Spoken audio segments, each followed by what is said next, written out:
Assalamualaikum warahmatullahi wabarakatuh. Yang terhormat Bapak Andri selaku guru mapel dari AIJ dan ketua jurusan TKJ. Perkenalkan, nama saya Muhammad Azhar dari kelas 12 TKJ. Jadi pada kesempatan kali ini saya akan menjelaskan tentang materi proxy server. Jadi langsung saja ke videonya. Pengertian proxy server. Proxy server merupakan perangkat komputer atau software yang bekerja sebagai proxy, yakni perantara bagi klien dan server.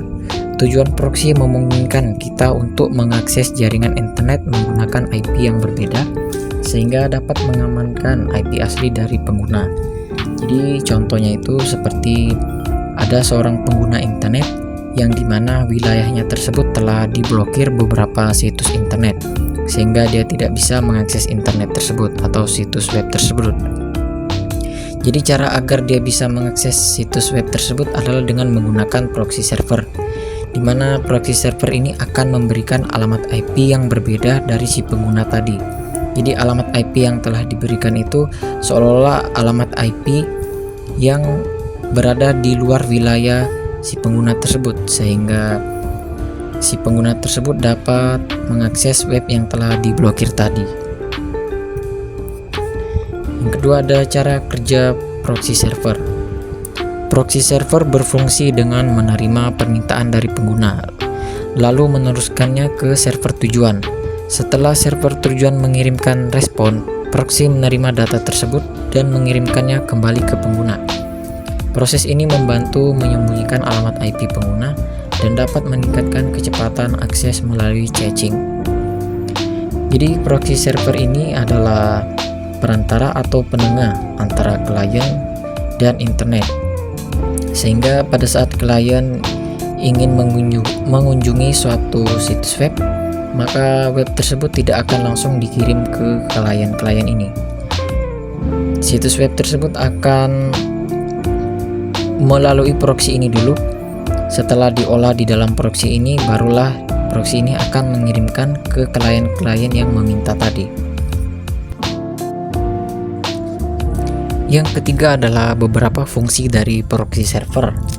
Yang pertama adalah meningkatkan keamanan.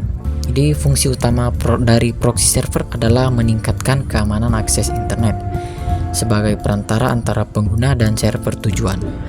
Proxy server dapat menyaring lalu lintas data dan mencegah ancaman keamanan seperti malware. Jadi fungsi utama dari proxy server adalah melindungi data-data dari si pengguna. Jadi pada saat si pengguna mengakses internet, proxy server akan memfilter lalu lintas sehingga si pengguna tercegah dari ancaman keamanan seperti serangan malware. Jadi yang kedua adalah mempercepat akses internet. Proxy server membantu mempercepat akses internet dengan menyimpan salinan halaman web yang sering diakses. Dengan cara ini, pengguna tidak perlu mengunduh konten yang sama setiap kali mengakses suatu situs. Jadi contohnya itu seperti pada saat si pengguna sering mengunjungi sebuah situs web, maka proxy ini akan menyimpan situs web yang sering dikunjungi oleh si pengguna, sehingga si pengguna ini tidak akan kesulitan untuk mencari web yang sering dikunjunginya. Yang ketiga adalah menghemat bandwidth. Salah satu manfaat krusial dari proxy server adalah kemampuannya untuk menghemat bandwidth dengan menyimpan salinan konten secara lokal. Proxy server mengurangi kebutuhan untuk mengunduh data secara langsung dari server asli. Jadi fungsinya itu hampir mirip dengan yang kedua tadi, yaitu proxy server ini akan menyimpan situs-situs web yang sering dikunjungi oleh si pengguna, sehingga si pengguna ini tidak akan kesulitan saat ingin mengunjungi kembali konten yang sering dikunjunginya tersebut. Yang keempat yaitu menyembunyikan identitas pengguna. Proxy server menyediakan kebijakan privasi dengan menyembunyikan identitas pengguna. Dengan memberi alamat IP yang berbeda, pengguna dapat menjelajahi internet tanpa terdeteksi. Jadi misal si pengguna ini tidak menggunakan proxy server, maka alamat IP-nya itu bisa saja dilihat oleh publik, sehingga publik bisa mengetahui apa saja yang dikunjungi oleh si pengguna tersebut.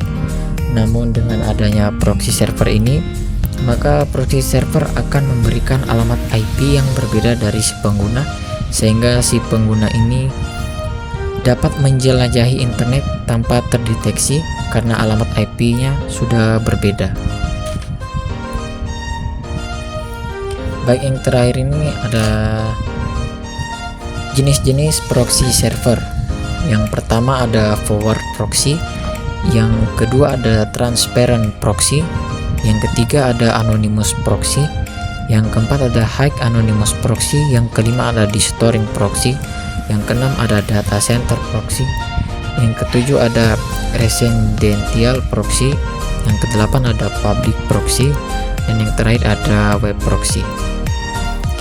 Jadi sekian video dari saya mohon maaf jika ada salah kata. Saya akhiri, wassalamualaikum warahmatullahi wabarakatuh.